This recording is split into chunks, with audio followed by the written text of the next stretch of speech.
Hai Zoners, balik lagi sama gue Rani dan hari ini gue mau sharing ke kalian tentang pengalaman gue menggunakan Realme 7. Jadi smartphone satu ini baru aja dirilis 17 September lalu dan dia itu punya kapasitas baterai 5000 mAh dan chipset dari MediaTek Helio G95. Ini tuh memang seakan kayak mau ngasih upgradean lebih ya terhadap seri sebelumnya yang kalau kalian tahu itu 7 bulan lalu Realme mengeluarkan Realme 6 Pro. Penasaran kan kayak apa performa dari Realme 7 ini? Makanya simak video gue sampai habis, oke?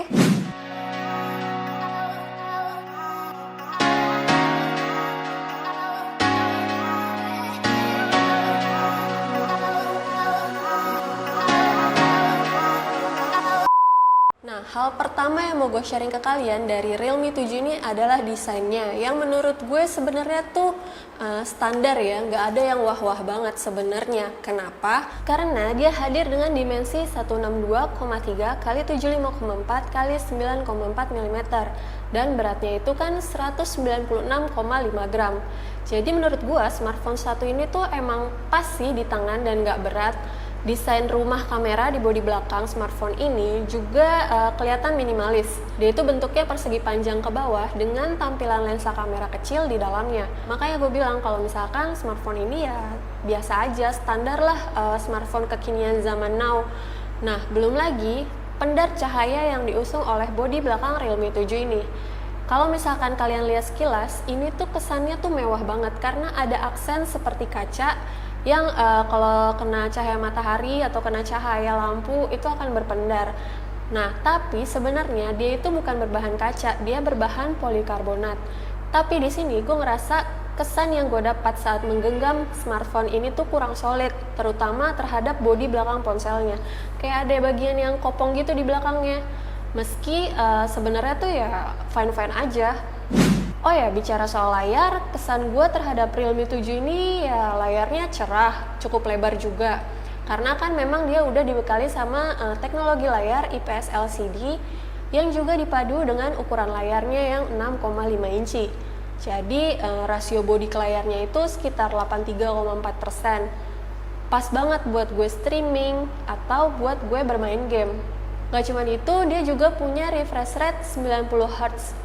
Ini membuat pengalaman gua menggunakan Realme 7 jadi lebih cepat, lebih lancar, dan gak bikin mata gua cepat lelah.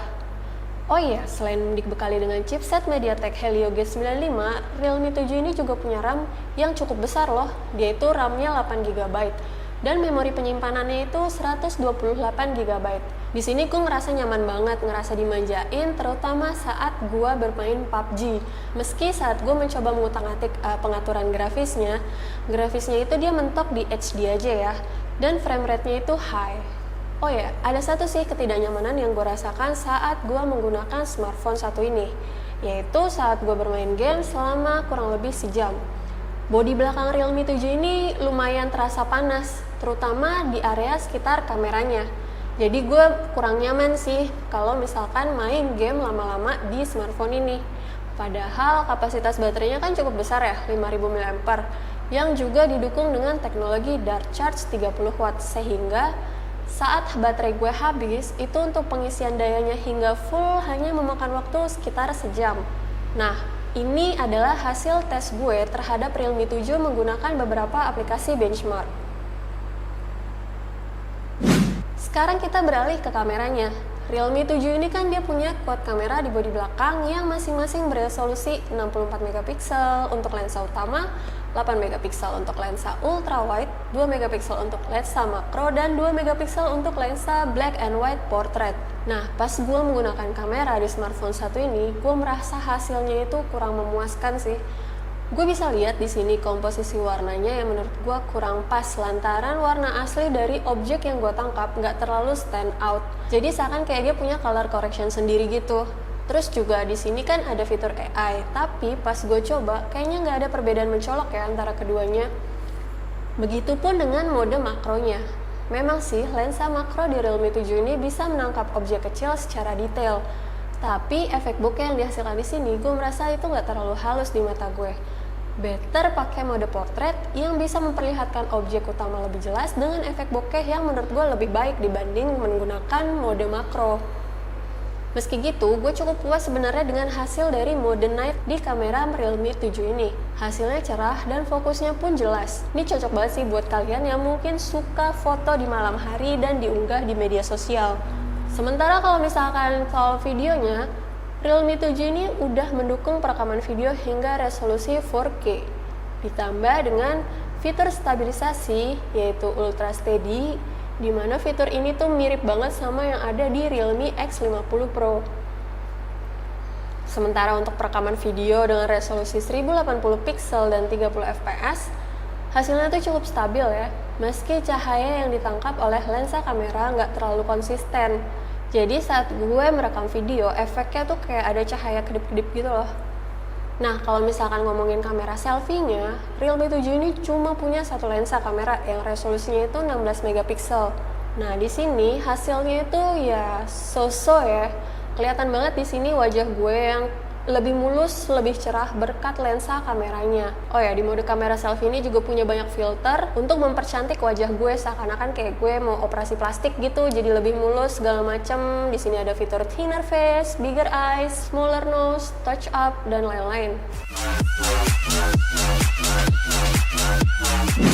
Jadi secara keseluruhan menurut gue Realme 7 ini tuh cocok banget buat kalian yang lagi nyari ponsel gaming dengan budget mid-range.